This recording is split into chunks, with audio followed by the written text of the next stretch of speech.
Ladies and gentlemen, good afternoon and welcome back to the Ipswich Indoor Sports Centre for the conclusion of the 2023 Junior Indoor Cricket National Championships. I'm your host, Cameron Walter, and I begin this afternoon by acknowledging the traditional owners of the land on which we will compete today. I pay my respects to their elders past and present and extend that respect to any Aboriginal and Torres Strait Islanders here today. It's my pleasure to introduce the Under-18 Boys Grand Final between Queensland and Western Australia. Please join me in congratulating the umpire for this afternoon's Grand Final, Michael Guest.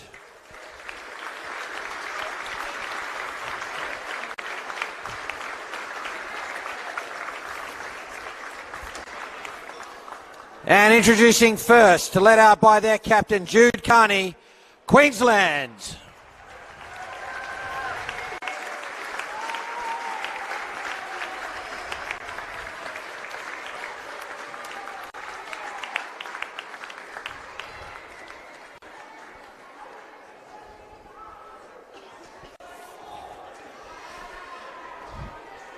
And their opponent, led out by their captain, Ethan Benson, Western Australia.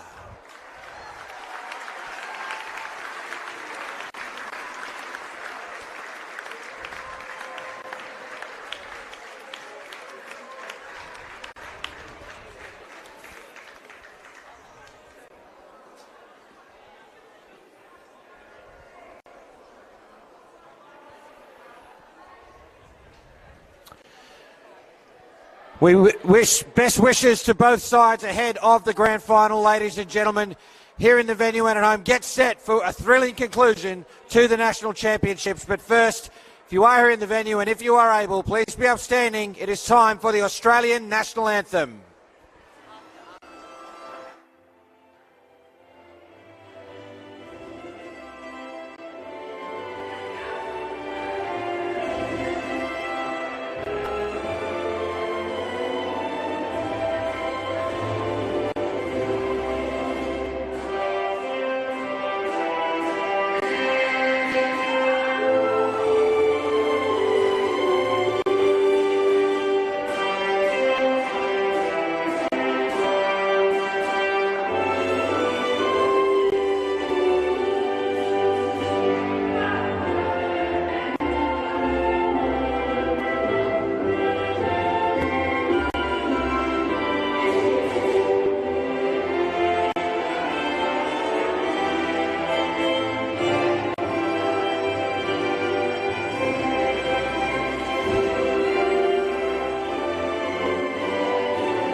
Well, folks, if that doesn't put a fire in the belly of these two sides ahead of the national final, I don't know what will. Ladies and gentlemen, welcome once again to the Ipswich Indoor Sports Centre for the Under-18 Boys Grand Final between Queensland and Western Australia.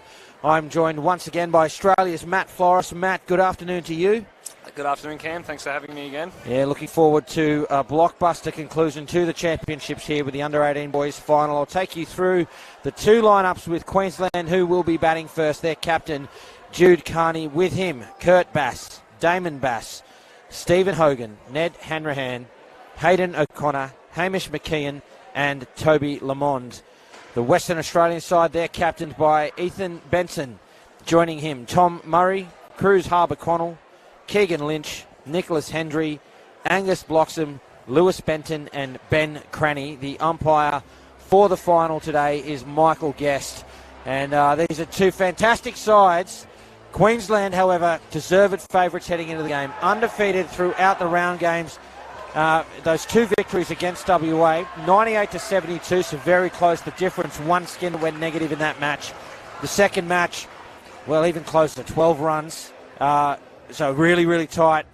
And then the third match, which was the major semi-final, the gap is closing, just 3 runs. So that win booked Queensland their spot in today's final. WA then had to go into the prelim, take on Victoria and get ahead of them to come into the game. But I think that's a really good illustration of just how the the right end of the week, the gap between the sides is closing, Matt. Yeah, definitely. I think it's funny I probably say this, that Western Australia are probably almost looking as your favourites, because throughout the week you can see they're getting better and getting better. And in saying that, Queensland are a very, very good outfit. But you just look at those score lines and think, is the best yet to come for WA? Well, we'll certainly find out. For Queensland, they're batting first. They've got some performers with the bat. Damon Bass, 160 at 17 runs. Hayden O'Connor, less runs, same average, 138 at 17. Jude Carney's got 137 to 15. So plenty of power to come in that batting lineup. WA will be looking to Angus Bloxham, Lewis Benton and Tom Murray, 13 and 12 wickets respectively, to do the job with the ball and, well, across the whole lineup. But two fantastic sides here ahead of the under-18 boys grand final. Stephen Hogan and Jude Carney at the crease for Queensland. Angus Bloxham has the ball in hand. We're just about set here at the Ipswich Indoor Sports Centre. Michael Guest says play, and here is Angus Bloxham. Big in-swinging delivery just behind the legs there of Stephen Hogan, and a dot ball to start the grand final. Very good pace and good shape on the ball very early. Good signs for Angus.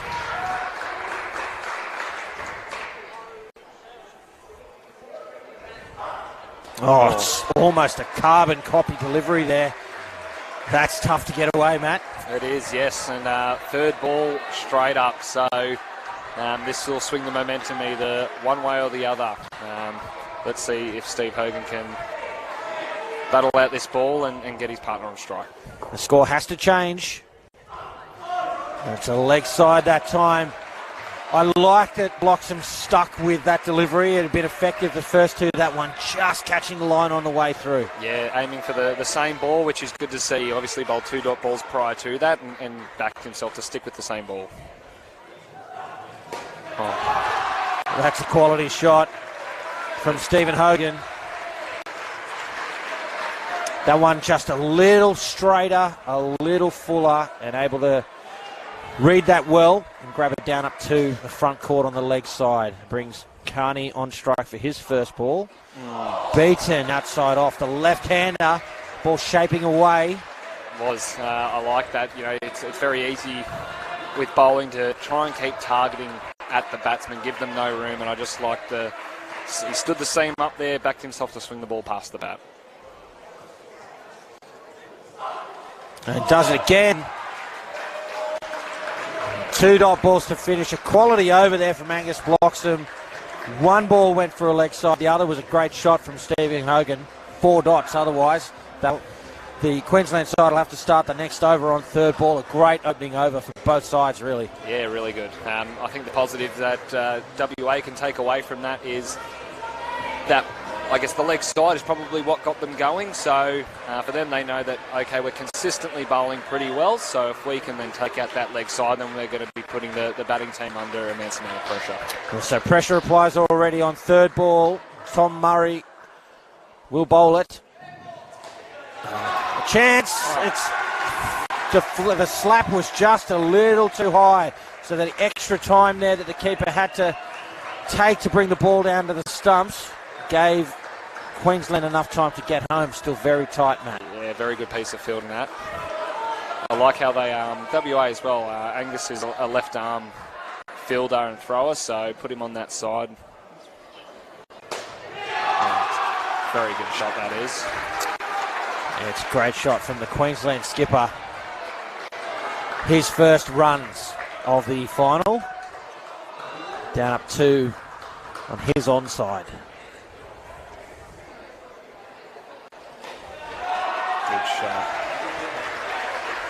Looks like Queensland are starting to get a feel for the game now and starting to make a lot better decisions with the bat at the moment.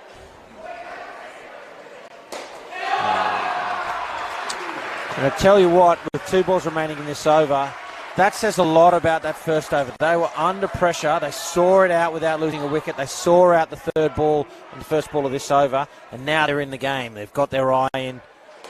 And to your point, making good decisions as Steve Hogan hits another down up 2. I'd be interested to know as well, Cam, actually, with Jude opening the batting, being their captain. How many captains open the batting for their team? It's pretty... Oh, shot. Great shot to finish there by Jude, that over. 12 runs from it. Yeah, it'd be interesting to know, Cam, do you know of any teams where their captains open the batting? I don't think I've seen it too often. No, certainly not at the men's level. I'd have to really think about it for either the games here at this final series. But I like it. Captain come out and lead from the front. Yeah, you can tell he's obviously very compact and plays nice and straight. Makes good contact with the ball, so obviously his favoured position.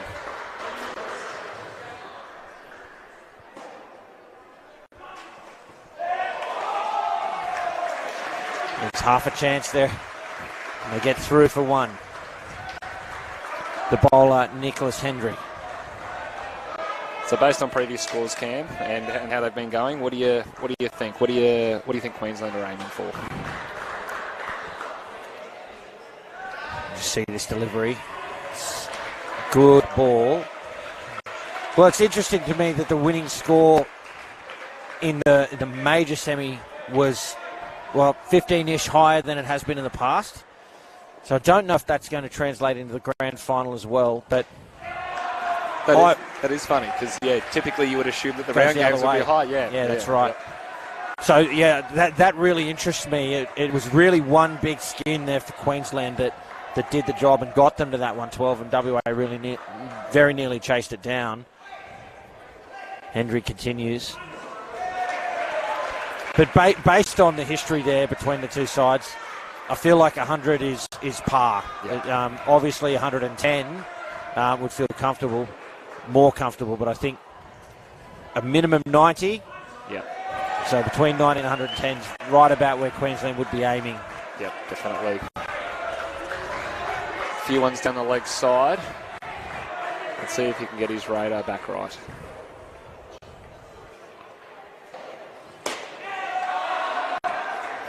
It's full outside of off. Carney gets bat to it. Chops it down up for a single to complete the over. 8 runs from it, courtesy of a couple of extras.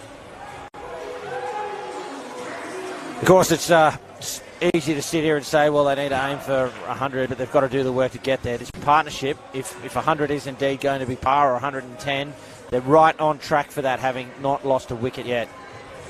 Yeah, definitely been a very good start, especially after that first over was a great start from Western Australia. So again, the Queensland batters to hold them out for that first over and take the sting out of the game a little bit and then start building a score on top of that. They've gone, in effect, 4-10-10. So they'll be hoping for another 6 to 10 runs here to push that first skin past 30. Lewis Benton, the bowler here for WA, starts with a dot ball.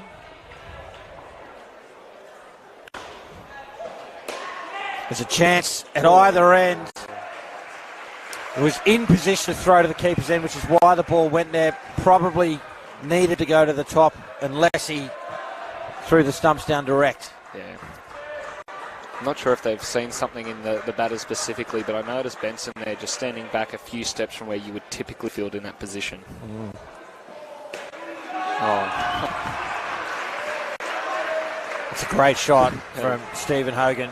Got tall on it and changed the angle of his bat, or the arc of his bat, to play it on that side of the wicket. Oh, and it's through to the back for 4 runs. The skipper, Jude Carney, sees an opportunity there, plays it to our left of the 3-line fielder, which is a great area as it skids on to go to the back for 4. Oh, very good shot there as well from Hogan. He's been good on the leg side tonight.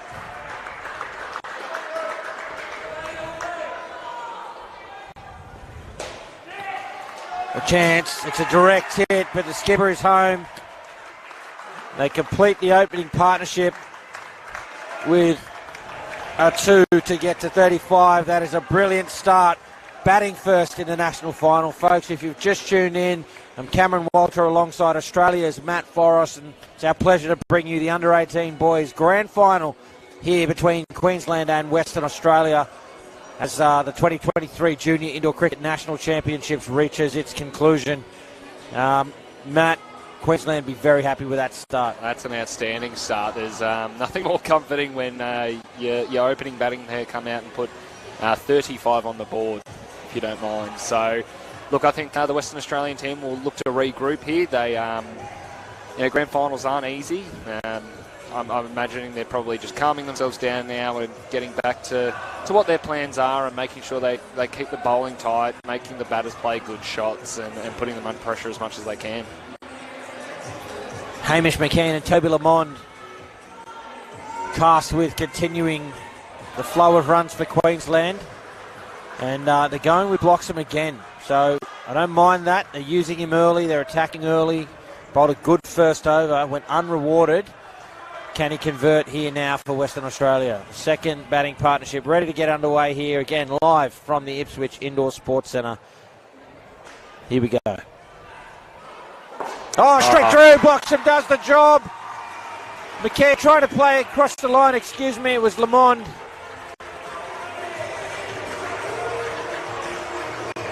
You would dare say reward for Bloxham there after his first over of the match, only going for 4 and bowling a very good over and going full at the stumps and going through Lamond. Oh, another opportunity.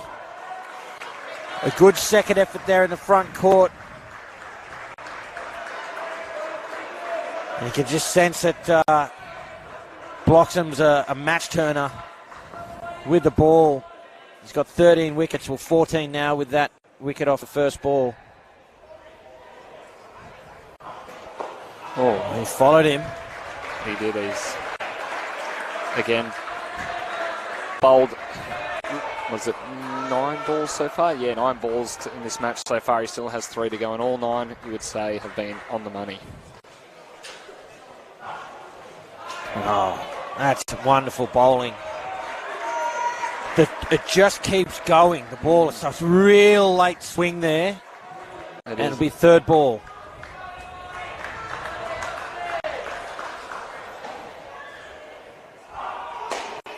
Oh, he leaves it alone, and rightly so. That's out. They convert. A collision there between the two, but that's fine. They quickly apologise to one another. And brilliant bowling. As we said, he was unrewarded in his first.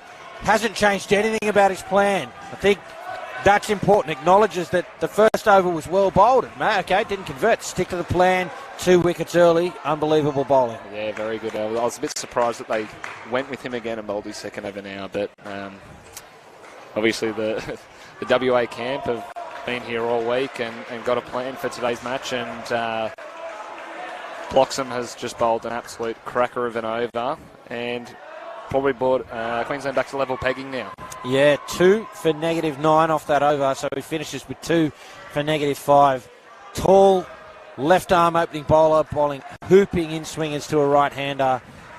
There's lots to like about that, Matt. Yeah, it certainly is. Angus played in the open mess Western Australian team last week against us, and yeah, very promising talent, and I dare say he's probably come to the under-18s and found things probably for his skill level and what he was up against last week, probably not a little bit easier this week, I would say. And isn't it good to see, he's obviously under 18, him opting not to play in the 22s, instead he plays in the open men. Oh, that was third ball again, and WA convert. Cruz Harbour-Connell is this time doing the job. This is a dream start to the second partnership for Western Australia. I feel like this Western Australian team have probably bowled very similar to what they did in that first pair. It was just countered with some very high quality batting, and they've just stuck to their plans, and it's working obviously for them now. It's a 2 there for McKeon.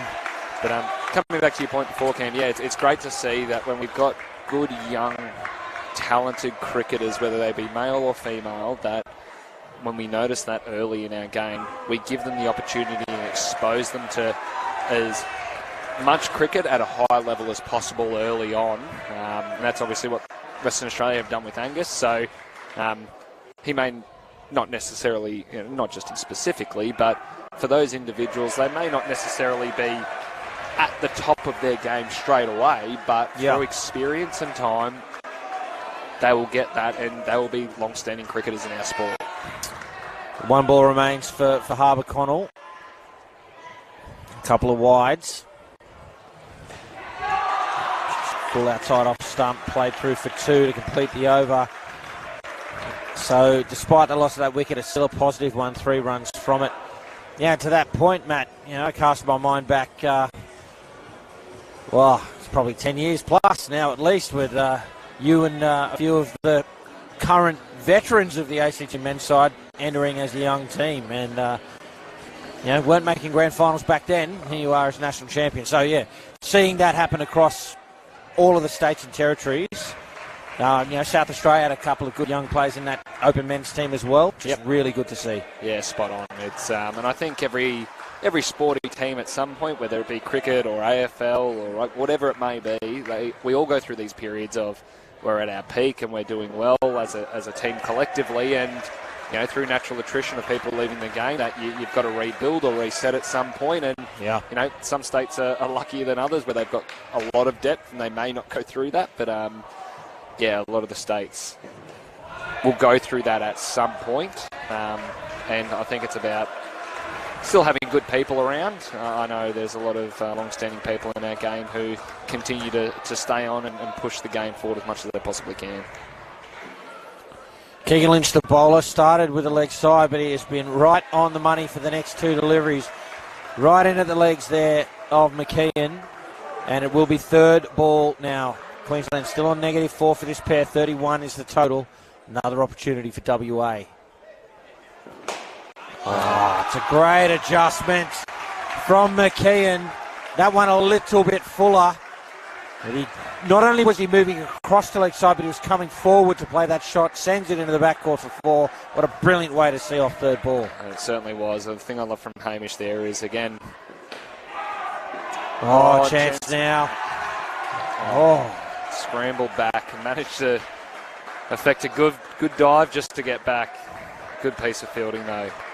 The thing I love about Hamish with that last shot that went through the back net is it's easy to look at the scoreboard and what you've done for the last 2 overs and seize up a little bit and not take that opportunity, but he's pushed that to the side and effected a very good shot.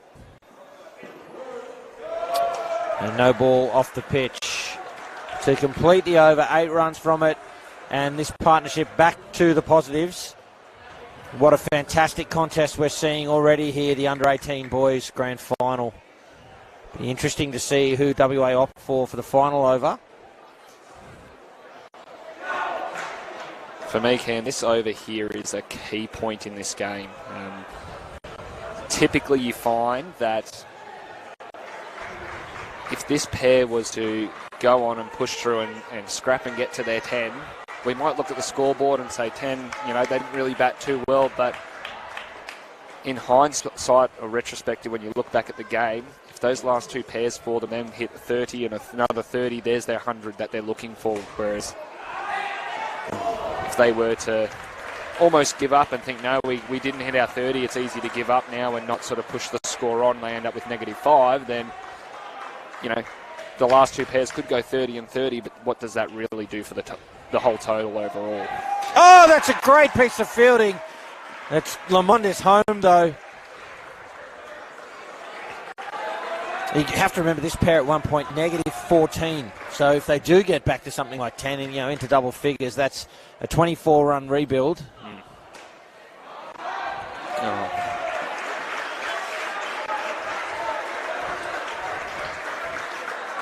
So they're on -14 on the 8th ball of the batting pair. Here they are now on 6. Sent back. He's dropped the bat. I tell you what, that's very close. The bat came out of his hand at one point. Very close. Yeah. I wouldn't want to be in Michael Guest's shoes making that decision. think his hand retained contact with the bat to dot ball in the end. Oh. Aggressive running. Inaccurate disposal in an effort to get rid of it quickly. A quick between the crease, these two. One ball remains now. Lewis Benton completes his over. It's up and out. A wicket off the last ball, and then they're back to 2. They've done so well, these two, rebuilding. We're looking at getting it back to 9 at least. But that is Western Australia's 4-over period there. And, 33 on the board after 2. 37 on the board after 2. It's back to level pegging. Certainly is. You would typically say that 80 for a team is a pass score, so 420s. But yeah, you'd feel they're probably back to level pegging now. I think, again, premiership pair coming out in the third pair. This is key for both teams. WA can keep them low here. That means that last pair, even with a good batting partnership, may still only get them to about 70. On the counter, though, if Queensland are able to build a good total through here, they get some momentum into that last pair and could still be well pushing for 100. So the pair tasked with the premiership quarter, Ned Henrihan and Kurt Bass. The captain from Western Australia, Ethan Benson, is going to bowl his first over. Fascinating viewing. Short. And a big, tall Hanrahan. I think he's interested in a no ball for height. And the Queensland bench asking the question. But he's about 20 foot tall. I was going to say at his height, it's hard to argue. Short and wide, but at pace. Yeah, he's got some pace behind him, Benson. He snuck that inside the line there. So, see how the rest of the over pans out. Again, short and wide. That one called a no ball. Interesting. So for it to be no ball, it's got to pass above the shoulders in the batting stance. So very difficult to call, but to look at the stance here, it's probably a fair decision. Now one wide. Clearly a deliberate ploy here from Benson to bowl short and wide at pace. It is interesting. Yeah, he's gone very wide here. I wonder if they've seen something in Bass that they want to counter with. They want a bit fuller, still as wide. Bass after the challenge. The ball doesn't find the net. It is a single. His first run's off the bat, and Hanrahan will face the last ball of the over. Oh, good shot. Great shot to finish the over. Yeah, unreal.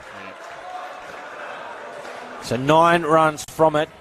And for Hanrahan, that first ball was short at the body, played with confidence, hits the ball, and the last ball on the offside. So he's looked pretty sharp. They have, and to come out and put 9 on their first over after that second pair from Western Australia and all the momentum and that they had, just settles probably the Queensland camp down a little bit. They'll be hoping that they can back that up with another 3 good overs here, keep that score moving forward. So Keegan Lynch to bowl now, his second over of the match. Ooh. Very well bowled, snuck in just behind the legs there. Yeah. Like the shape on his ball, on the ball that he's bowling. Nice in swing. Again, and that movement was late as well. Tailed away late.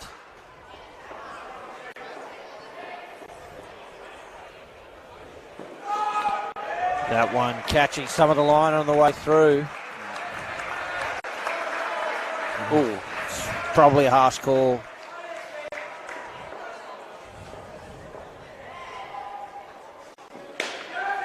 It's a good shot. Good piece of fielding. So I'll tell you what, WA, not always with 100% accuracy, but their disposal efficiency is high. They get rid of that ball real quick once they get it in hand. They do. Full driven. Oh, there's an example. It needed to hit, I think. Let's have a look at the replay here.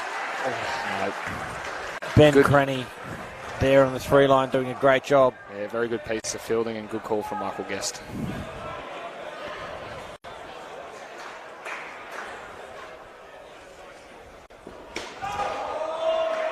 It's, if you don't see a replay, and we do, we've got the stream on in front, and there's a bit of a delay, so we've got the luxury of a quick look at what's just happened to aid our commentary. Last ball, just inside the line again. This is a fascinating contest unfolding before us, folks. They start the next over, the 11th over on third ball, so another opportunity for WA as Queensland look to right and steady the ship after that second partnership. Hope you are enjoying the coverage right around Australia. Then I'll take a moment to acknowledge once again, as I have done on a few of the grand finals, how amazing an achievement it is for Western Australia to have a team in every single grand final today. That is unbelievable for a state to achieve that. Yeah, it certainly is, and obviously promising signs for Western Australian indoor cricket. I know I was talking to a few of the officials from the state, and there was a lot of work in the background to... Just complete confusion there from these two. No interest whatsoever in a run there. I like that from Benson. It was calm, collected over the stump. Stupendous piece of fielding. WA makes them pay. Back to 10 now for the partnership.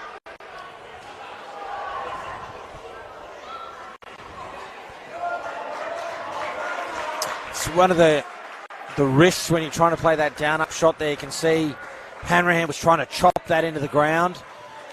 Effectively playing across the line of the ball. You know, the full-blooded off drive there. Can get max value trying to send that in the corner. See again, plays and misses. It's one of the traps I think a lot of indoor cricketers fall into, is looking for that down up when maybe you can play the full-blooded drive. Yeah, especially on these courts here at Ipswich Indoor Sports. It skids on a little bit more, so you typically have to show a little bit more fuller face of the bat and look to hit it towards the back man, I think, is where you get value for runs.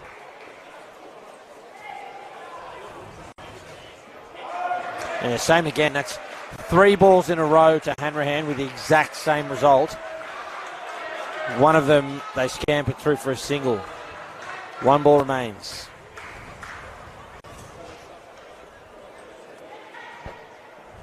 Full straighter this time. Misfielded into the net for 2. Brings the over to an end. No runs from it. With one over remaining in the partnership. Should also acknowledge Queensland with 5 teams in grand finals out of the 6 grand finals. Of course, that's a team in every division they are contesting, which is almost as impressive an achievement. No doubt we will see an under-16 girls team from them in 2024, and they can see if they can replicate what WA have done here.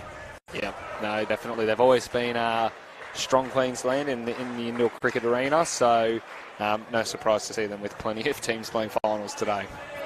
So Ben Cranny, who's been looking sharp there on the free line, it's his turn to bowl. Here he is in the 12th. Yeah, that's almost out, but 4 times now that's happened to Hanrahan. They bowled it full and wide outside off. He's looking to play that down up. Can't get contact on it. That time short. So when the ball slows up off the deck, he's able to get big on it with all of that height and play a comfortable down up too. Yeah, it's been interesting from Western Australia so far. We can see they've employed the tactic of going mostly wider of the batsman. So outside the off stump, nice and wide, swinging away or skidding on typically, and they've found it relatively hard in most cases to make contact. And with the ones where we've seen they've slowed it up a little bit, rolled their fingers to bowl a cutter a little bit more, they found it a bit easier. So kudos to Western Australia with their bowling at the moment. 2 balls remain in the partnership.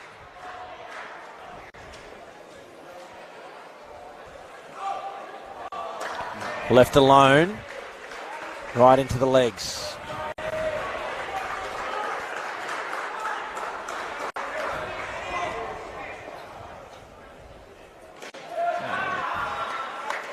Two runs to finish.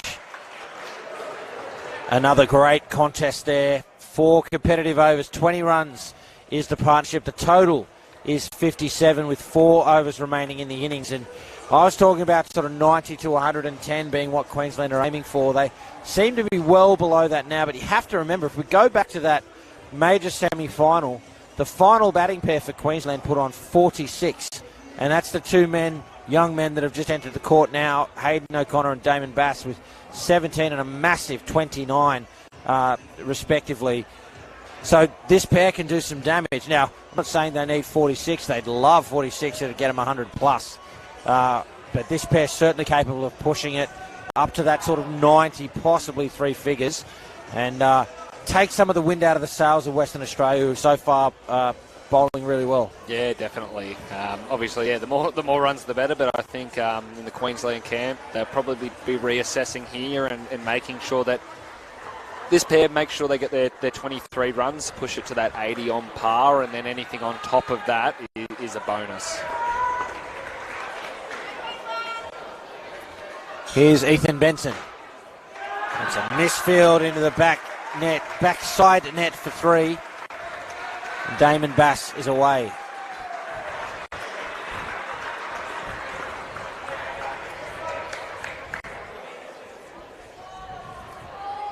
Ooh. Has that got an edge? It has. A wicket falls off the second ball. Gee, WA look up and ready for this contest, don't they? They've just been sharp the whole time.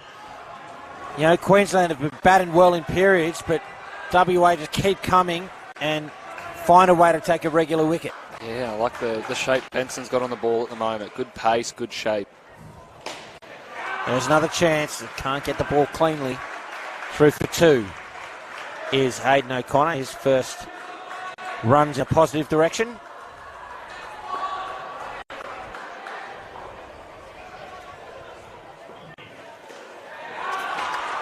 Good shot there from Damon. Waited for it nicely, put it up high into the net. Yeah, leading run score, 160 runs at 17. Pretty handy with the bat. Yeah, looks at ease. This should be out. No, smart cricket from the two batsmen. They're so quick between the crease, I thought they were going to take them on there, but good awareness between the two. I don't think I even heard a no, just the eye contact, back they went. Yep, certainly did. Last ball. This time they take him on. Again, they're sacrificing some accuracy for speed in the disposal. And get through with 3 runs off that over after the wicket. 3 overs remaining in the innings. Some work to do here for Queensland, it must be said. I think WA are going to chase down 70 with ease. 80 probably not quite as easily. Yeah, it's hard in grand finals. I like to call it grand final tax when you bat. So, typically all of a sudden an 80 feels like a 90. Yeah. Here's Tom Murray. A little touch on that from the field. Took the net out of the play. And one. It's a good piece of fielding. There must be something in the water over in Western Australia with the 16 boys and now the 18 boys, the ones I've been a part of in the commentary. All of them have bowled exceptionally well. Yeah. A lot of pace too. Yeah.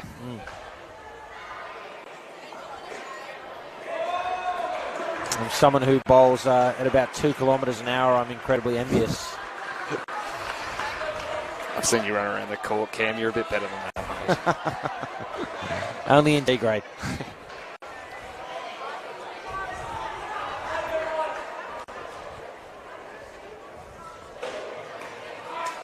An opportunity. The ball needed a hit. Again, it's eye contact that these two are relying on. Very good. Yeah.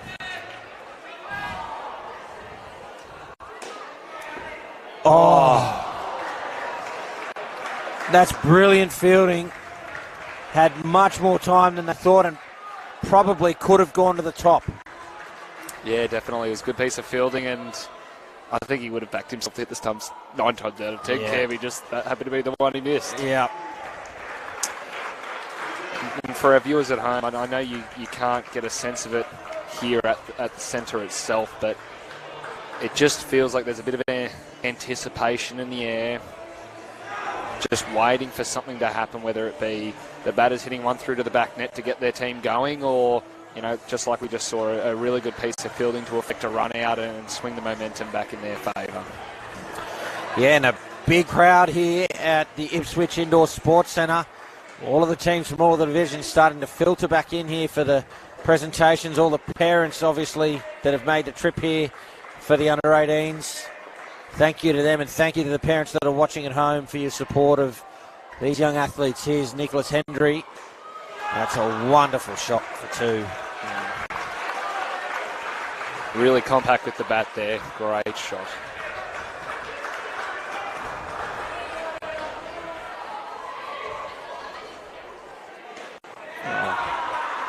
Giving himself some room. Damon Bass. Just looks at ease with the bat, doesn't he? Yeah.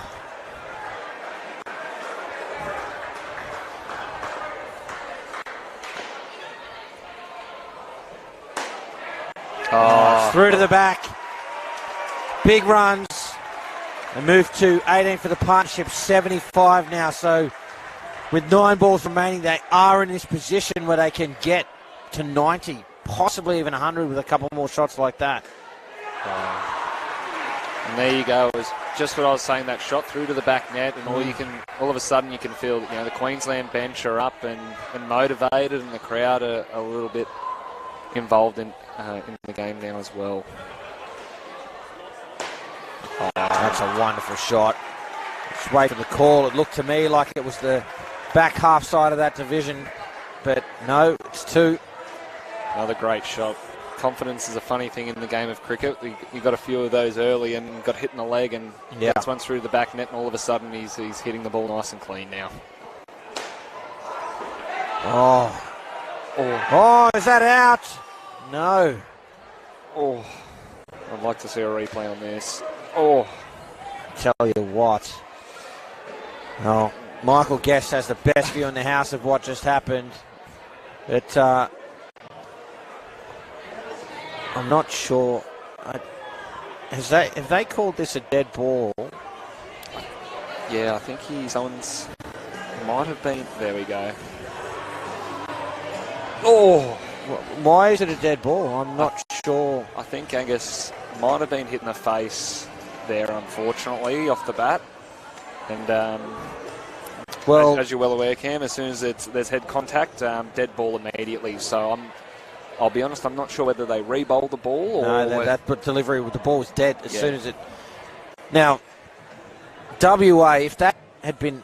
Well, maybe it was out. He was always just signaling the dead ball. If that didn't hit, blocks him in the face, right? They'd have a right to be aggrieved by the fact the umpires called that dead ball. Yeah. Because they may have been robbed of a wicket. Now, look, safety's paramount. But, yeah. Oh. It's funny, I think, actually at our World Cup last year, Cam, I don't know if you remember, in one of our... ball dying again. There's not much you can do about that as a batter. No. But, last year in one of our games, we had Bo Zorko who bowled this ball, and the batsman got a top edge off the top of the head, and we caught it, but unfortunately not out. Dead ball immediately. So... Right. Like you said, we felt a bit robbed, but safety is the most important thing. Well, I guess the point that I make is that that injury is not going to get better or worse by the play being allowed to finish. Yeah. Right. So the player will still get seen in the same amount of time. Now I think it's a different story if someone's on the ground bleeding out of the head. You know what I mean? Yeah. Yep. But the play's complete, let the ball stand. Anyway, Ben Cranny is going to bowl the final over. 79 on the board for Queensland. And Cranny goes through. The ball keeping low again. And that's a huge wicket late in the game. I just thought 90 was on the cards again for Queensland. And WA, they just find a way. They do. It is mind-blowing how many balls have stayed low and gone underneath the bat this week. Yeah.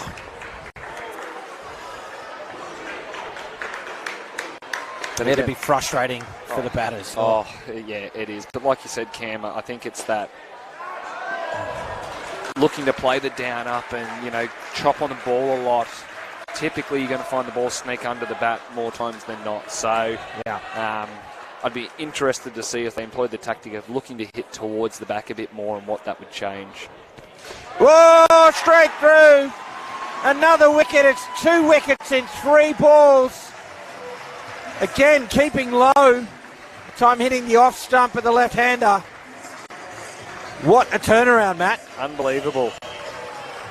I think we put the commentator's curse on Damon. He was looking at absolute ease, and that one just doing a little bit off the deck and just sneaking through, bringing it back onto his stumps.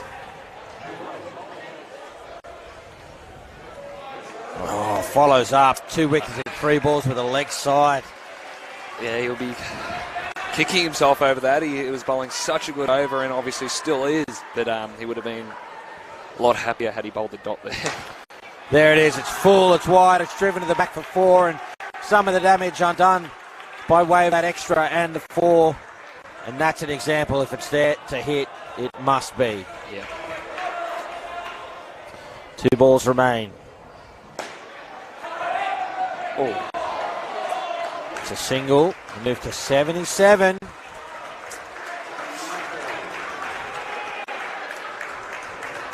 One ball remains.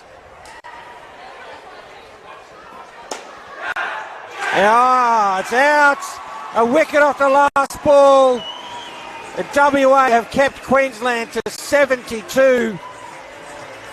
In the first innings here in the under-18 boys grand final, they are pumped and will carry some of that momentum into the run chase that's coming at you very shortly, folks. We're live from the Ipswich Indoor Sports Centre, the conclusion of the 2023 Junior Indoor Cricket Nationals with the under-18 boys grand final, Queensland up against Western Australia. If you have just joined us, I'm Cameron Walter with Australia's Matt Floros.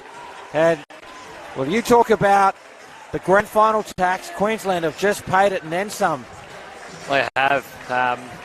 So even with 72, I'm very surprised actually that, in true Queensland fashion, typically in finals they come out and they do a great job with bat especially, and they're pretty conservative and put the ball up nice and high and put on a good total. So 72 in saying that though is still a very good total, and with the grand final tax typically they're going to feel like they're chasing 85 chasing that. So yeah, they'll be looking to get off to a great start with the ball and then continue that momentum. Well, Western Australia, take the grand final pressure out of it for a moment. They've got 2 batsmen in Harbour Connell and Lesh averaging 19. You've got another 2 averaging 17 in Tom Murray and Angus Bloxham, in fact, and Ben Crenny. And then Ethan Benson averaging 16. So they've got some bats in this game, and they will feel like they can rein this in. Let's again look at the other games that they've played. The first game, though, 72 is all that WA scored, and they had 1 pair go negative. One of those players is not in the grand final. The second game, 87. Just trying to look at the lineup. Again, there were some differences in the players on the court.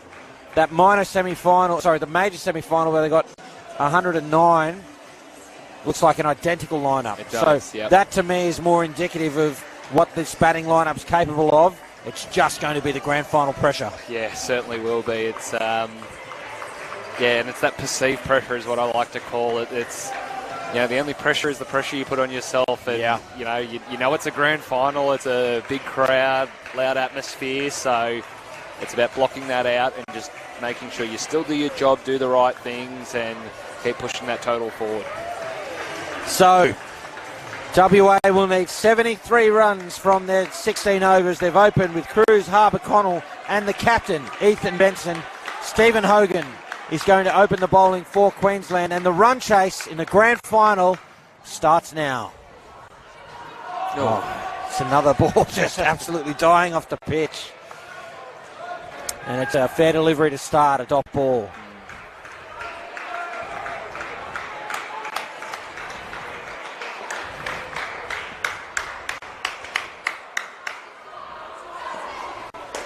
Straight to the fielder, a chance, it'll be out. That is absolute brilliant fielding for Queensland.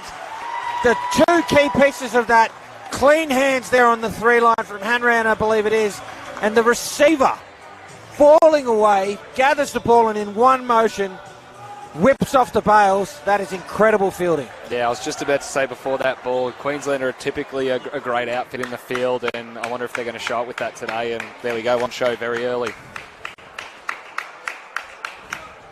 Hogan continues.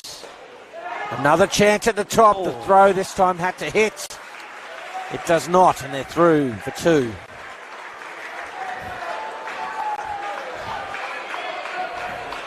Again, I think it's important for the Western Australia team to, if they want to be chasing this total, not to get too flabbergasted and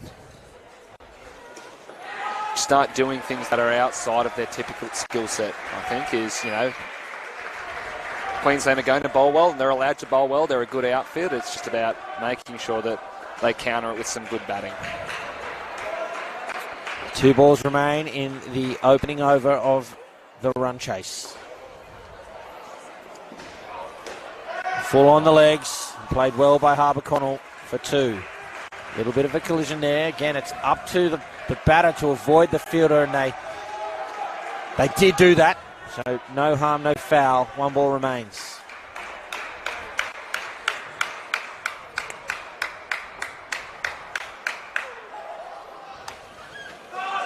Now leg side to close out the over. So still a positive one there for WA. 3 runs, but if that wicket is any indication, Queensland are going to be tough to beat here. I wonder, Matt, 72, that's obviously less than they were trying to get in the major semi-final.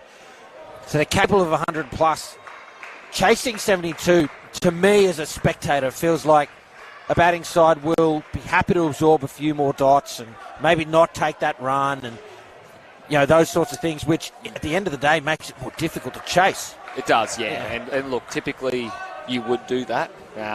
You can maybe not take as much risk running between the wickets as what most people will tend to do. So they will typically bat the same way and try to play the same shots. But throughout the week and the round games, usually you're sort of chancing your arm a little bit on the fielders and putting them under pressure. But, when it's a lower total, you don't have to take that risk as much. And on the reverse side, if they're chasing 115, they're probably doing the opposite where they are chancing it. Yeah. So great start there with the ball from O'Connor.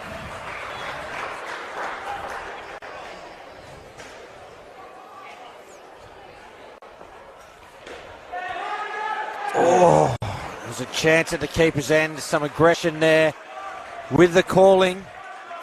I tell you what, there's an element of risk to that one. Oh, there is. The thing I loved about it, though, is it went straight up, and the call from Benson straight away was yes, yes, yes, and he got through, and his partner responded well. Behind square, get through again. Look, my view certainly was always, as a coach, okay, occasionally you're going to make the wrong call. You are going to take the risk. But once you make the call, you've made the call. Go. Yep. Absolutely go. Yeah, and that's what we saw then. Yeah, spot on. There's nothing worse, especially when you're on the receiving end of a yes-no call. Yeah, absolutely. You just trust each other that the first call is always going to be the right one, and you back yourself to do that. And if there's a good piece of fielding that runs you out, then so be it. Again, other teams are allowed to still field well. Yeah, and even if after the fact you've realised the call was probably wrong because it wasn't even a good piece of fielding, you just misjudged it. So be it, that's what happens. Yeah. There's going to be less examples of that than there are of run-outs from yes-nos. Yeah, definitely. And I think one of the key things that I've heard from a coach in recent times is I played at a game where we didn't bat so well and... I'll change it. We batted well. We were just hit with an absolute barrage of good bowling for 16 overs. And I remember our coach saying, that's fine. They're allowed to bowl well. The difference is we're just going to bowl better. Yeah. So that's all you can do. So you've got to give credit where credit's due, especially when they're your opponent. 100%. So 6 runs off the Hayden O'Connor over. 4 of them coming with 2 extras at the end. Queensland aren't going to want to bowl too many of those. It's so difficult because it's high risk, high reward. They've got to bowl in the areas that are difficult to get away, and that means they're going to flirt with that leg sideline. With only 72 on the board, quote unquote, only 72, they can't afford to give too many away for free. Hanrahan will bowl over number 3. 9 on the board for WA early in the run chase. Oh. A little bit of a miss hit there. Certainly not where he intended to play the ball. It'll be a dot. Again, that one there, even though they could have probably chanced a nice early call of no, and they trusted that and went back. Playing through the ball again, probably not the line he was trying to hit that ball down, but it finds the net and 2 runs.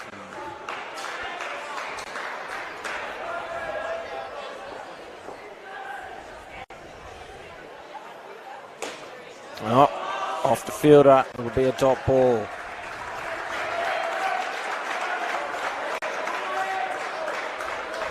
Nine balls remain in the opening partnership.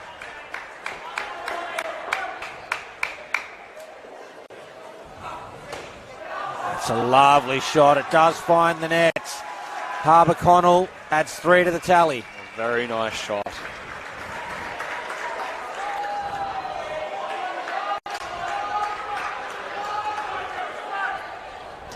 Geez, it is packed here. Finds the net, they don't run.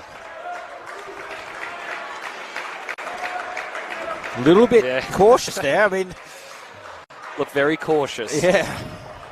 Look, I don't mind it though. They're progressing the score. They're looking to on track for 20 plus at this stage. Oh, good call. Yeah, through for a single to complete the over. 6 runs from it. The runs aren't necessarily flowing here, but they have found their way to 15 runs with an over to come.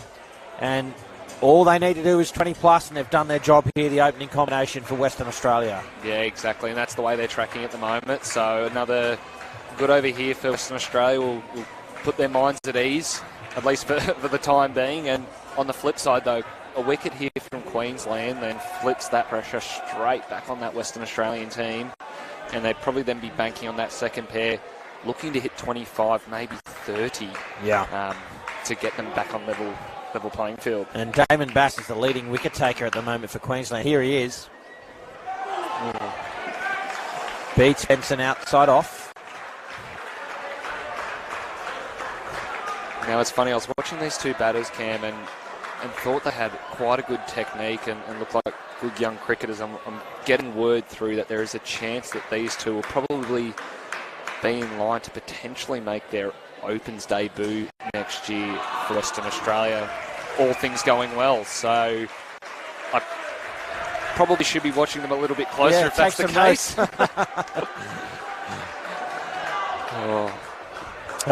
That'd be great to see. I'd love to see some of this talent pushing through to that WA Open side. It's edged backward of points. It'll be a dot ball.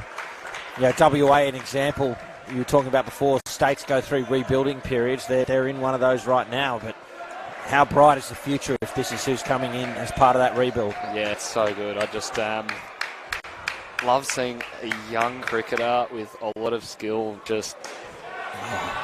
what a shot from Harbour Connell. Applying their trade, especially at the highest level possible. It's just great to see. 2 balls left in the partnership, 19 on the board.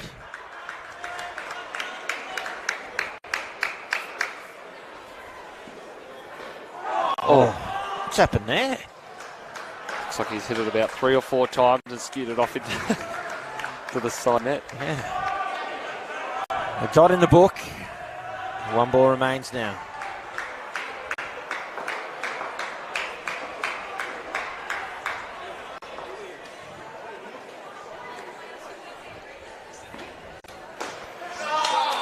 And 2 runs to complete the opening partnership for WA. They've done their job and have banked 21 runs for Western Australia in their pursuit of Queensland's 72.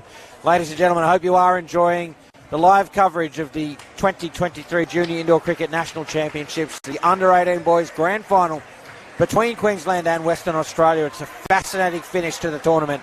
I'm Cameron Walter alongside Australia's Matt Flores, and we're loving every minute of it. Again, hope you are too, as Keegan Lynch and Ben Cranny head to the crease. 21 on the board, but still, that perceived pressure, as you put it, feels like it's there. What's interesting to me is we're in Queensland, it's not really a parochial crowd. There's spectators from every state here, so the audience is actually quite quiet. It is. It's, I think everyone's sort of waiting in anticipation of, again, someone to hit the back net and for the Western Australian crowd to get up and about. There's obviously a few teams and supporters here, or vice versa. Maybe an early wicket from Queensland will get the Queensland fraternity up and about. Here's Kurt Bass. Oh, on the legs. Yeah, I'd be appealing for that too. Is that a shot? Is that a shot? Oh. Have to say it is. I was going to say, if it was outdoor cricket, Cam, you put the bat on the arm and you just walk, don't you? Yeah. Right on the legs of Lynch. I mean, the thing I'm looking forward to as well, Cam, after this match a little bit later, there'll be a function where the Australian junior teams will be named to attend the World Series over in Dubai.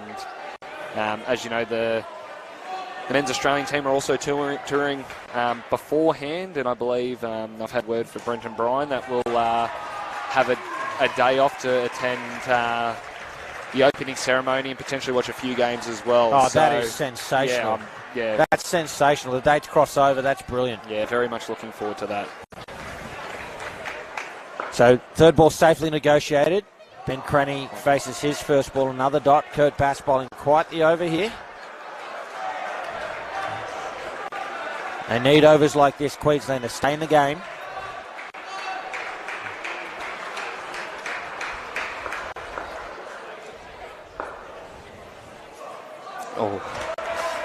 Left side.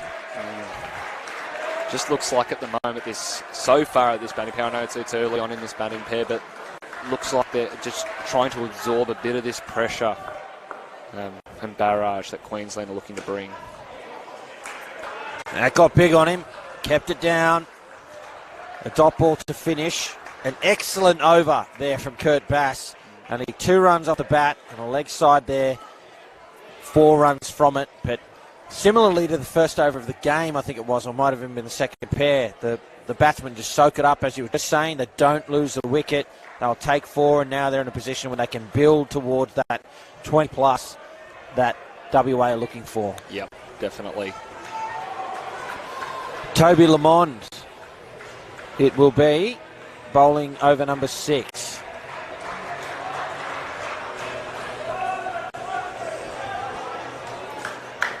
Just while we have an opportunity as well, Cam, I just want to pay my respects and huge admiration for the parents of all the kids playing this week. I mean, I played as a junior, and when I started playing, I just absolutely loved it and didn't think too much of the sacrifices my parents made for me to be able to play. And now sitting back and seeing that after many years, and see a lot of parents here today with multiple kids as well playing, it's just, big admiration for getting your kids into the game of indoor cricket and then still being here to support them along the way as well.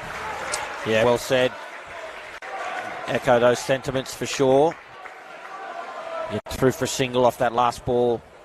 Lynch.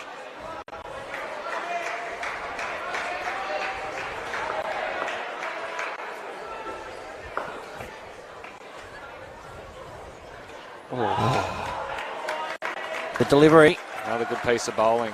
Yeah. Just the way things are tracking, Cam. We've spoken about it a few times, that third pair being the premiership pair. Yeah. The way things are tracking and feeling at the moment, you just feel that third pair is going to be the absolute key. 100%. The first runs off the bat there for Ben Cranny.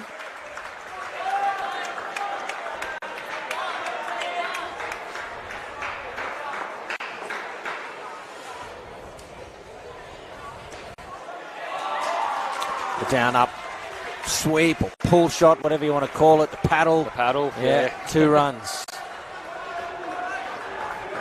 Again, one of the things I love, Cam, is I probably can credit this to Steve Smith in recent years, is I love seeing individuals do things different ways and achieve the result that they're trying to achieve. So it doesn't always have to, look pretty in our eyes. As long as they're achieving the result and doing the right thing, then, I love to see it.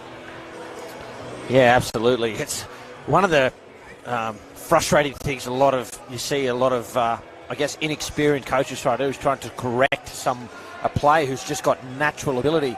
Might not be textbook perfect, but why would you try and correct that? Exploit that natural ability, and especially if it's something unorthodox, which might prove difficult to compete against out here on a grand final stage. Hamish McKeon gets us back underway. It's up. Oh, that would have been an absolute screamer catch from Hanrahan. In the end, he saved probably 3 runs there. He certainly did. Good piece of fielding. Would have been an absolute screamer if he held on to it with his one hand, and Lynch chancing himself against the leg spin. Oh. Looked like a wrong in there, Cam, out of the hand. I thought he bowled leg spin, and probably still does, to be fair. He just bowled an absolute gem of a wrong. And yeah, another. Geez, getting some turn. It's Cranny up to the task there, grabs 2. Again, the thing I love about what we see here with this Queensland field setup. That should be out. Oh, just disposal not efficient. Sorry, go on. Got a spinner on, bowling, and it's very easy to set defensive field, but they have sort of gone a half-half, which I like here. So they've set their sweepers or guard fielders back, but still have those front court fielders up nice and close. So even, they're giving the opportunity. If he misses his length or over pitches, he's got that protection, but also if he bowls a good ball, then they have those fielders in the front court to effect a run out. Oh, it's a drive. Did not need that. WA, an unnecessarily aggressive shot, looking to force the issue, and instead gives up a wicket off the last ball of the over, and as a result, no runs from it. This partnership on just 8 with 1 over to come, an important over coming up now to set it up for that third pair. Again, you just feel, was it needed with the bat? Was a back net needed there, or would a nice comfortable 2 or even a dot ball in hindsight, just to absorb that pressure and go into that last over, still looking to push a 20 skin. But here it is. Yeah, Carney is going to bowl, the Queensland captain. Final over of the partnership. Starts with a no ball off the pitch. They'll get the runs and the delivery again. Not the start Carney would have wanted.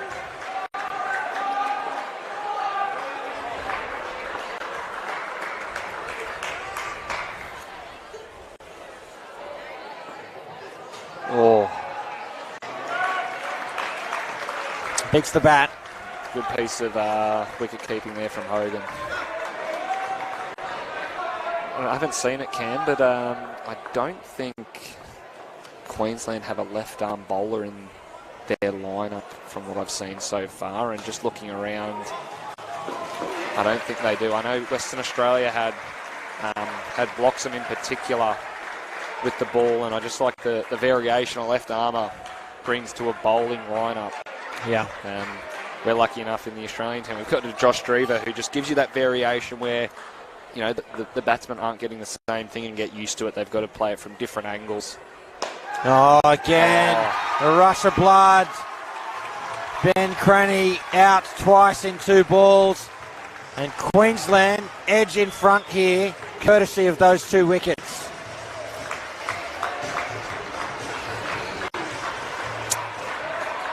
To be fair, not sure he was even trying to do that, just threw his shot a little early. Yeah, I think he was, by the looks of it, he was looking to sort of punch along the ground and still hit it hard, and I think it just held up a bit and just checked it back to the bowler, unfortunately, for him.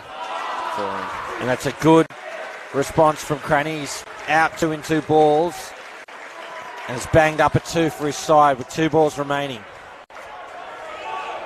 Again, what they'll be hoping here for Western Australia is a good solid finish, a couple of 2s, finish mid-30s. Edge taken. That's a great catch from Stephen Hogan. What's happened? Did you say he must have dropped it? Is it bobbled out? It has. It has. We just saw on the screen there. It bobbled out as he hit the ground. And that's a life for Western Australia. It is. I thought he held on to it. Yeah, so did I. Certainly got the gloves under, but as those elbows hit the ground, it pops out of his hands, and it's a dot ball. One to come. Oh, no. It's out again. And in the space of 7 deliveries, Queensland have taken control of the match. WA on 25 after 8 overs, needing 48 to win off the next 8 overs. Now that's absolutely gettable. It just means now that these two pairs are going to need 25 each, 24 each, to win the game. And if Queensland produce another 4-over set like that one, you have to remember, up until the wickets started falling, the runs weren't flowing either, Matt. Yeah. So it's not that easy to get to 24, even if they aren't taking wickets. So if Queensland can maintain that pressure, it is going to be very difficult to get 48 runs off the next 8 overs. Yeah, definitely. And I think that's something that Queensland probably did pretty well with their batting pairs, is they're losing wickets, especially that third and fourth batting pair. They lost a few wickets, but also they looked to keep scoring. They didn't close up too much and go too defensive, and that's probably where you give credit to how they got to their 15 and 20. Stephen Hogan will bowl the first over to this partnership. Hendry and Benton. Starts with 2. Here it is, premiership pair. Yeah. You can feel the tension.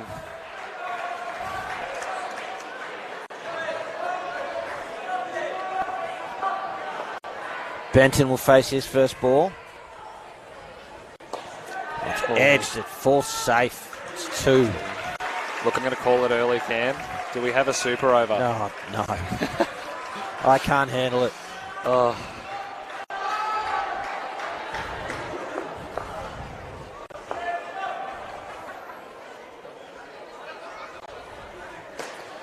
That's a good shot.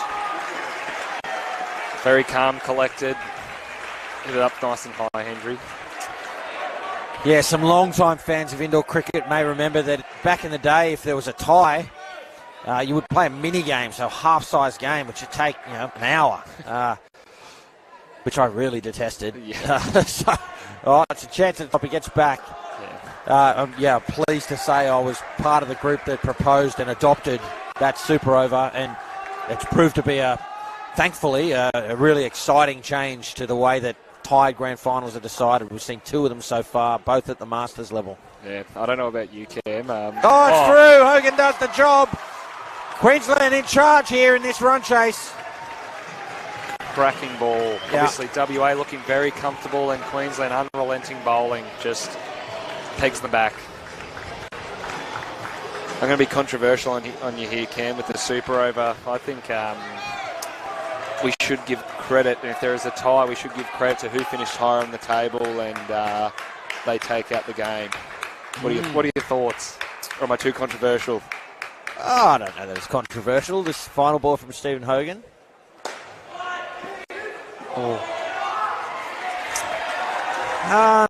Look, I certainly think that as that over comes to an end, 2 runs from it. The higher ladder position should count in the minor finals. Yeah. We were talking about this yesterday, I think with your cousin actually, that I don't think a super over would apply in those minor finals. If you finish first and get to the major and then tie, you should progress on that basis. I think a grand final, once you're there, all bets are off when it comes to the ladder. Look, I met you halfway, Kev. I agree with you. Great. Look at us go. Consensus. Yeah. Tell you what, Queensland, they're turning it on here in this defence. Hayden O'Connor's going to bowl now. 27 on the board for WA. Now, looking ahead to the last pair with that ball going leg side, it's going to be Angus Bloxham and Tom Murray to bat last. So between them, we'll see this delivery. Another leg side. Between them, average 34.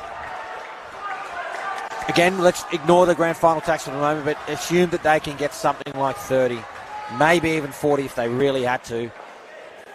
WA is there and thereabouts already. Yep. So it's not panic stations. They've got some 2.5 overs here to get as close to 40 or 50 as they can and just give that last pair every chance to win the game. But crucially, that last pair has a chance to win right now. Even if they get no more runs, they've got that chance. Yeah, definitely. I think you hit the nail on the head. It's this pair's job from here on out to give that last pair a chance. And it's why we call it the premiership pair usually, because yes, the last pair is going to be the one that ends up chasing it, but in saying that, if this pair was to not do well and score not many runs or negative, then it doesn't give that last pair a chance. So it's why it's so important. And I mean, even in saying that, if they did go negative after watching the under-18s girls grand final, the last pair, hitting 47 and still losing a wicket and hitting 47. Yep, absolutely. And almost getting that total. So, yeah, you can't wipe out any result. Final ball for O'Connor. It will be off the net and a safe single, and 11 runs off that over. A much better one there for WA after a really tight period. Across the last 6 overs, they've gone 4-4-0, -4-2. Back with a positive over there of 11, and on track again, 38. So, that's only some 35 runs away now with 6 overs to come. Yep, and I think, I mean, if I was in Western Australian batting shoes at the moment, what I'd be thinking is I'd be definitely looking at the scoreboard and thinking, okay, we're on 38 at the moment. We still have 2 overs in this batting pair. Getting to 50, getting within 22 of that total. So 50 would be in the front of their mind right now. Here's McKeon. That's a great shot. Finds the net for 3. Nicholas Hendry. That's only the 4th ball he's faced. Excuse me, that was Benton.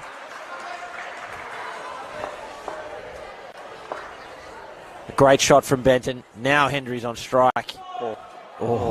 Straight to the fielder, they react and get back. The thing I love there is he was sitting back a little bit in the field there, and I was wondering why he was so far back, but anticipated, well moved to the ball in the hand, and almost affected the run out. Full toss. And Hendry happy to take 1. Keep the scoreboard ticking over.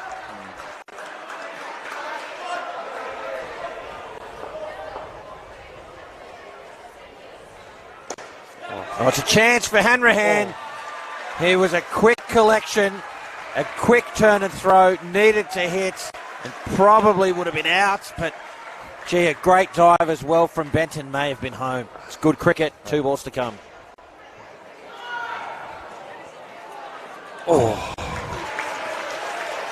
Same again. Great collection, good disposal, not hitting the stumps, a big dive. Again, it was Benton. Good cricket, 1 ball to come in the over. Straight to the fielder. An early call of no, they'll take 8. Another good over for WA as they get this run chase back on track. 5 overs remain in the match. And still anyone's game, folks. Hope you are enjoying this match as it unfolds. There's some 27 runs away now, WA, from taking this title. That still feels like a mountain. Yeah. I mean, I think I've been in this position a few times where you're going out, you may only be chasing 15 in that last batting pair, but the pressure of a grand final just adds another element to it. Hanrahan's going to bowl over number 12. Oh, is that the glove? No. Leg side. Leg side. So there's clearly a deflection.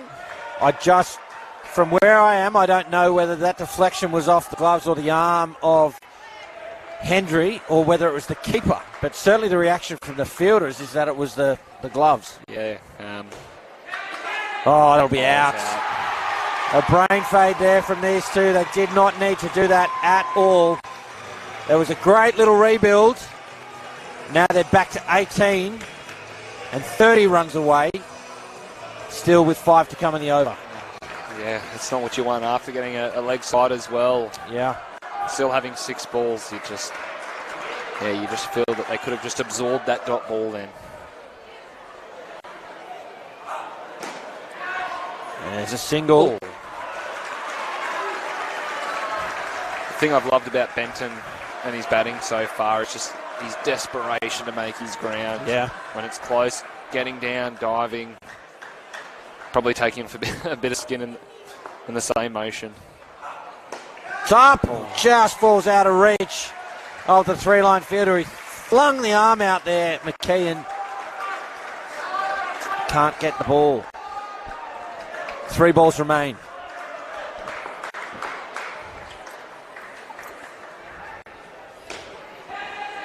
Oh, chance at the top. Again, a hit would have been interesting. There's that dive again from Benton. It is a single with 2 to come. They're 26 away, WA.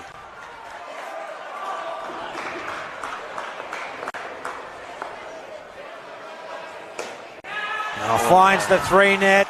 Does Hendry. And they get to that 50-run mark. 1 ball to come. It's the key here for this Western Australian batting pair is make sure that they hit the ball and make a good call. They'll soak up that dot.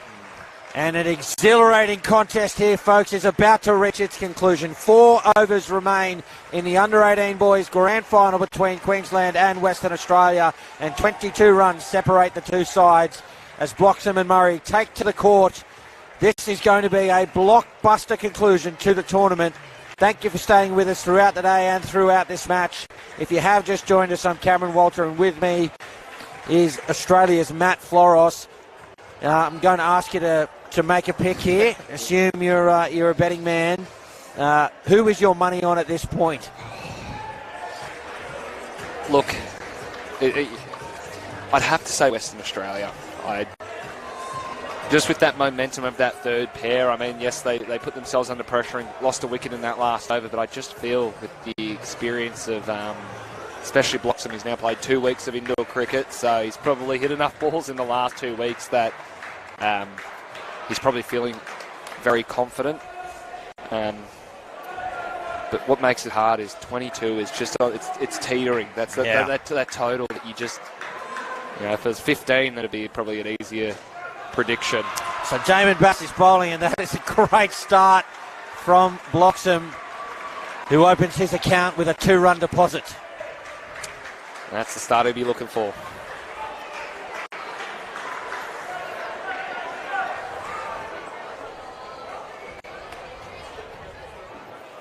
Oh, the ball dives off the deck again. We've seen it so often. And Queensland grab a wicket off the second ball to this final partnership. Unbelievable.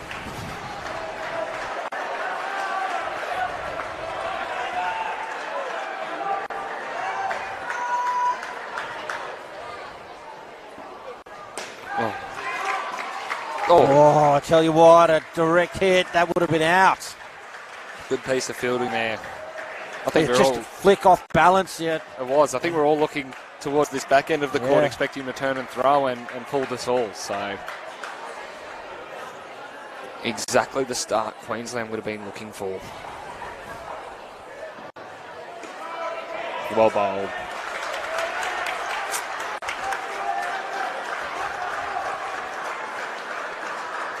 "24 runs away now."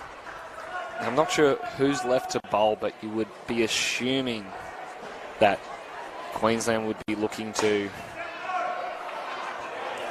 bowl their best bowlers early. Attack, and keep them as low as possible. Make Western Australia have to chase runs rather than what some like to do, which is maybe bowl their best last. But you've seen it too many times, Cam, where the game might be over by then and your best bowler doesn't matter anymore. So, and that was third ball, the last ball of the over. A great shot from Bloxham, but an equally great piece of fielding to keep it to 1, and no runs off the first over. And Western Australia will still need 23 runs from this net, but now it's from 3 overs, so the pressure increases. It certainly does. It probably puts it back on the par of you don't know whose game it now is. Edge of your seat stuff here at the Ipswich Indoor Sports Centre. It's going to be Kurt Bass now. Bowled a great first over, 4 dot balls in it. Here he is. Driven straight back, not interested in a run, and it will be a dot ball.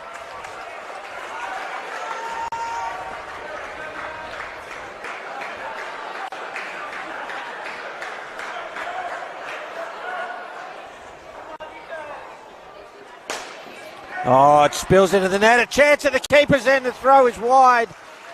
They'll get through for the 3. 3 valuable runs for WA. Oh my God. Yeah. Just, again, the tension. Mm. Driven, little fumble, a wild flick. So Queensland nerves are there. Little snatch at the ball, the flick was nowhere. They keep their standards, they can defend this total, but WA just 18 runs away now. I say just, well, that's still a long way. Oh, Hanrahan doing a good job. Keeps that to a dot. 2 balls remaining. And this is where it comes back to, I think, like I've said in a few of the games now, that it's important that the Western Australian batters, for them to chase this total down, that they don't go too conservative. Yes. It's because you've seen it too many times, Cam, where they go conservative and they soak up some pressure, and then all of a sudden a wicket comes and they've put themselves back even further from where they're expecting to be.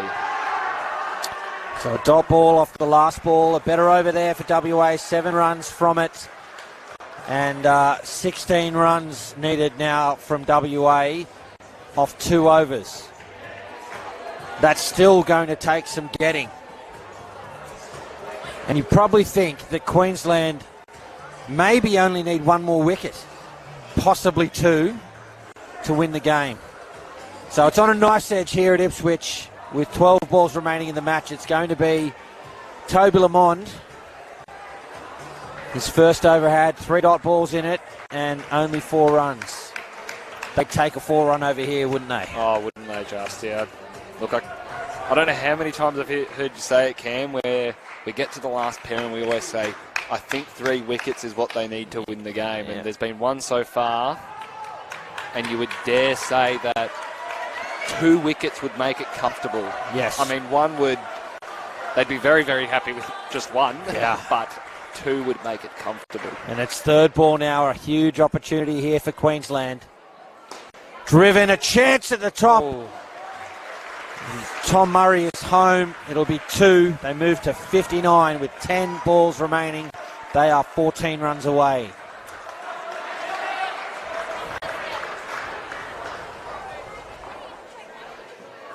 Gives himself a bit of room there and hits a down up 2 off his legs and looks pretty cool, calm and collected in the process.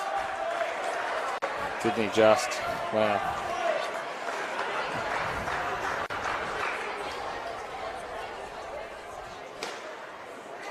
Oh. A little bit of hesitancy there, ends up being a dot. 8 balls remain now. WA still 12 runs away.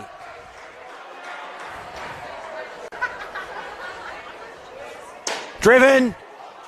And it's through for 5. Tom Murray is pumped.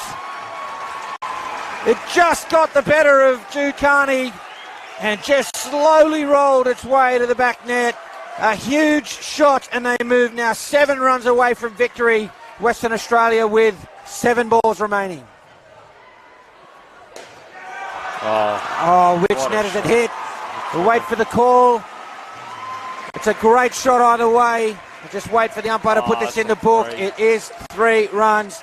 12 runs off that over. A massive over there for Western Australia. It's going to come down to the final over, folks. The under-18 boys grand final between Queensland and Western Australia. all the months of training, all the games this week, all of the hard work that they've put in will come down to 6 balls. WA will need 4 runs to win the title, and I will say Queensland probably only need 1 wicket. It's that close, folks. It is. And for our viewers at home, I don't know if you were able to see on the live stream there, but that ball that went for 5 just trickled into the back net. Every Queenslander would have been watching with heartbreak as it just touched into that back net. So, Jude Carney, the captain, will bowl the final over of the grand final. Driven to hands, it'll be a dot. 5 balls remaining, 4 runs required for Western Australia.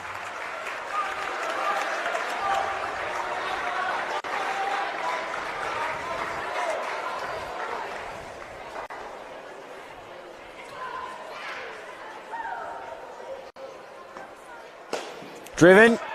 Oh, and again, another dot ball.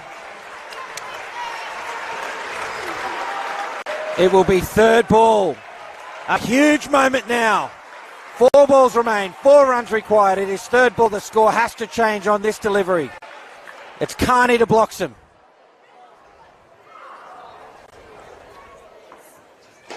Oh, what a shot from Bloxham! On 3rd ball, hits a 3 off his legs. And Western Australia now 1 run away with scores level and 3 balls remain. 1 more scoring shot, they can block the game out. Can Queensland come up with a wicket?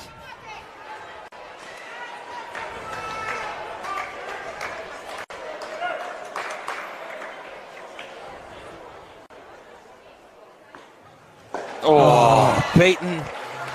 2 balls remain now. Scores remain level. It's a dot ball here, Cam. We'll have everyone on the edge of the seats. Well, thankfully it means there's no super over. I know. I mean, I asked this as a question, how good are Queensland? Can they deliver?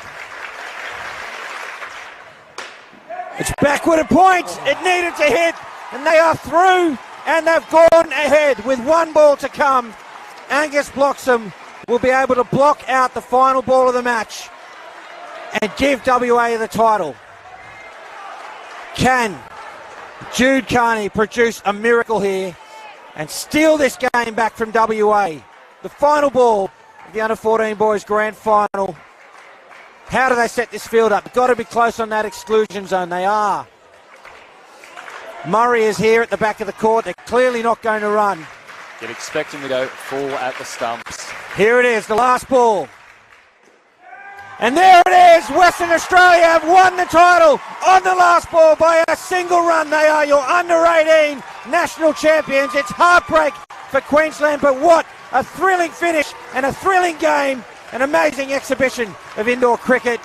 But we will wrap up our commentary here ahead of the presentation of these 2 sides. But Matt Flores, what a wonderful game. Oh, wasn't it just? It's what we want. I mean, each team would have been wanting to win by 100, but for viewership, close games is what we want, and it was, fantastic result. Congratulations to Western Australia. Yeah, commiserations to Queensland. They will be disappointed, but they are a phenomenal team. It was a phenomenal game. They've got plenty to be proud of, and they will unquestionably be back. Congratulations, of course, to Western Australia. Folks, as I said, we'll wrap up a commentary. Stick around on the stream to watch the presentations and see the player of the grand final. But for now, for Sportscast Australia, for Cricket Australia, for Matt Flores, and for everyone else that's joined me on commentary throughout the final series, I'm Cameron Walter. Thanks for watching.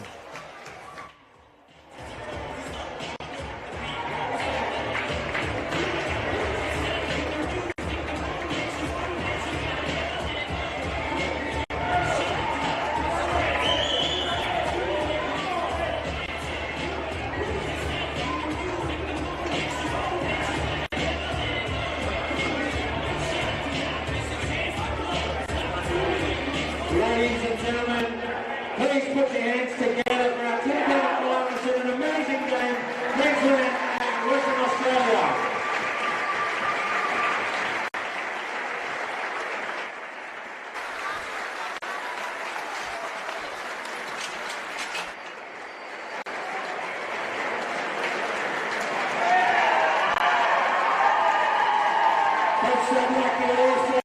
Join me You're congratulating our runners-up, an absolutely stellar side. I know they'll be heartbreaking, but they'll be back bigger and better. Ladies and gentlemen, your 2023 under-18 runners-up, Queensland.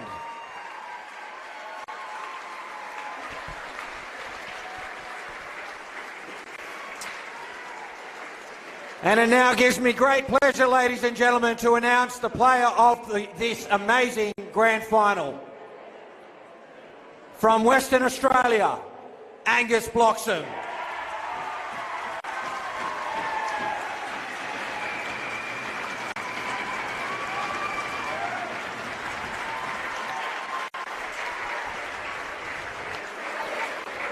And as they are presented with their championship medals by Australia's Matt Floros, allow me to introduce to you the 2023 national champions, Western Australia.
And as we present them with the shield, ladies and gentlemen, here are your winners and the new under-18 national champions, Western Australia.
Facing the scoreboard ends, spectators and parents, please stay on the outside of the courts. We'll get underway in about 5 or 10 minutes' time. Thank you.